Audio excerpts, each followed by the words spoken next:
कुख्यात गँगस्टर गजा मारण्याची मटण पार्टी पुणे पोलिसांना चांगलीच भोवली आहे। एका अधिकाऱ्यासह 5 पोलीस कर्मचाऱ्यांचं निलंबन करण्यात आलंय। मकोका अंतर्गत गजा मारणे पुण्यातल्या येरवडा जेलमध्ये शिक्षा भोगत होता।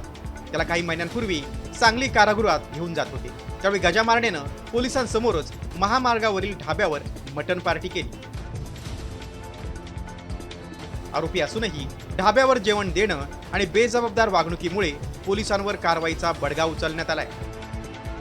ॲड म्हणून जे नेमलेले पोलीस अधिकारी आणि अंमलदार होते त्याच्यामध्ये API राजगुरू तसंच इतर 4 अंमलदार, हवालदार बामगुडे, हवालदार मेमाने सचिन, हवालदार रमेश मेमाने आणि पोलीस कॉन्स्टेबल राहुल परदेशी या 5 जणांवरती सुद्धा कारवाईचा बडगा उगारण्यात आलेला आहे। सगळ्यात महत्त्वाची बाब म्हणजे गजा मारण्याला भेटण्यासाठी ढाब्यावर आलेल्या तिघांवरही गुन्हे दाखल करण्यात आलेत।